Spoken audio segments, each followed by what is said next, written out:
Dobrodružství pokračuje. Po návratu domů Elenka často myslela na své přátele v říši za zrcadlem. Každý večer se dívala do zrcadla, doufajíc, že znovu spatří kouzelnou krajinu. Jednoho dne, když opět navštívila babičku, rozhodla se vrátit do podkroví a znovu se podívat do tajemného zrcadla. Jakmile se dotkla jeho povrchu, opět ji pohltila záře a ona se ocitla zpět v kouzelné říši. Tentokrát na ní čekali její přátelé Lumin, Olwen a Draco. Elenko, máme nové dobrodružství, řekl Lumin. V našem světě se objevil nový problém. Temné síly se snaží zničit naši krásnou přírodu a musíme je zastavit. Elenka neváhala ani chvíli. Společně se vydali na cestu, která je vedla přes hluboké lesy, rozlehlé louky a strmé hory. Potkali mnoho nových přátel, jako byly mluvící stromy a lesní víly, které jim poskytovaly rady a pomoc. Cestou se museli postavit různým výzvám. Museli projít bažinou, kde žili obrovští skřeti, kteří chránili svůj poklad. Elenka se odvážně postavila do čela skupiny a s pomocí svého amuletu a moudrosti Olwena dokázala skřety přesvědčit, aby je nechali projít. Další výzva byla v podobě obrovského draka, který spal na vrcholu hory a střežil vchod do jeskyně, kde byla ukryta magická semena, která měla moc obnovit zničenou přírodu. Draco, který byl malým dráčkem, se rozhodl draka oslovit. Ukázalo se, že obrovský drak byl jeho starý přítel a s radostí jim pomohl získat magická semena. Když se vraceli zpět, byli přepadeni temnými bytostmi, které se snažily semena ukrást. Elenka se srdcem plným odvahy a lásky použila svůj amulet a dokázala temné bytosti zahnat. Semena byla zachráněna a Elenka je s pomocí svých přátel zasadila po celé říši. Kouzelná semena rychle vyklíčila a říše se začala opět zelenat. Květiny rozkvetly, stromy se zazelenaly a řeky opět začaly proudit. Královna Luminara byla nesmírně vděčná a uspořádala na počest Elenky a jejich přátel velkou slavnost. Princezno Elenko, řekla královna během slavnosti, ty jsi nejen zachránila naši říši jednou, ale dvakrát. Jsi skutečná princezna, nejen podle titulu, ale podle srdce.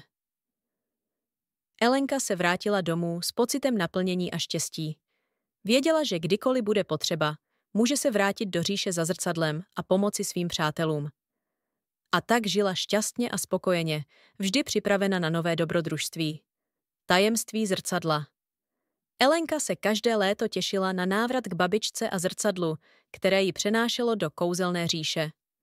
Babička, která znala tajemství zrcadla, se jednou rozhodla Elence prozradit více o jeho historii. Elenko, začala babička jednoho večera, když seděli spolu na verandě. To zrcadlo, které tě přenáší do kouzelné říše, je v naší rodině po mnoho generací. Je to dar od mocné čarodějky, která chtěla, aby naši rodinu vždy provázela kouzla a dobrodružství. Elenka poslouchala se zájmem. Ale babi, proč právě já mohu cestovat do té říše? Babička se usmála. Protože máš čisté srdce, odvahu a lásku ke všem živým bytostem.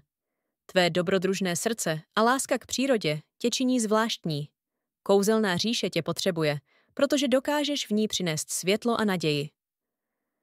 Elenka byla na svou rodinu pyšná a cítila se ještě více odhodlaná chránit kouzelnou říši a její obyvatele. Nové výzvy a přátelství. Další léto přineslo nové výzvy. Elenka opět vstoupila do zrcadla a zjistila, že říše čelí nové hrozbě. Temný kouzelník, který byl kdysi poražen, se vrátil a snažil se získat moc nad celou říší. Tentokrát měl plán, jak ovládnout nejen přírodu, ale i srdce jejich obyvatel. Elenka se setkala s novými přáteli, kteří jí pomohli na její cestě. Byl to mladý princ jménem Cedric, který měl statečné srdce a velkou moudrost. Společně s Luminem, Olwenem a Drácem se vydali na cestu, aby našli způsob, jak porazit temného kouzelníka jednou provždy. Cestou se museli postavit mnoha výzvám. Museli najít starodávné artefakty, které měly moc zlomit kouzla temného kouzelníka. Při hledání těchto artefaktů se setkali s moudrými bytostmi, jako byly duchové lesa a mořské pany, které jim poskytly důležité rady a pomoc. Jednoho dne, když cestovali přes hluboký les, byli napadeni kouzly temného kouzelníka. Elenka, která věděla, že síla přátelství a lásky je nejsilnější zbraní, použila svůj amulet a s pomocí Cedrika a ostatních přátel dokázali kouzla zlomit. Nakonec se dostali k pevnosti temného kouzelníka. Byl to těžký boj, ale Elenka, plná odvahy a odhodlání, se postavila temnému kouzelníkovi. S pomocí artefaktů a síly přátelství dokázala zlomit jeho moc a osvobodit říši. Po vítězství byla Elenka oslavována jako skutečná hrdinka a princezna.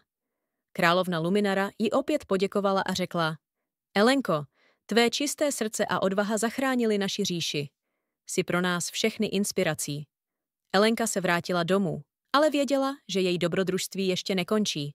Věděla, že kdykoliv bude potřeba, může se vrátit do říše za zrcadlem a pomoci svým přátelům. A tak žila šťastně a spokojeně, vždy připravena na nové dobrodružství a vždy věřila, že láska a přátelství jsou největšími kouzly na světě. Konec.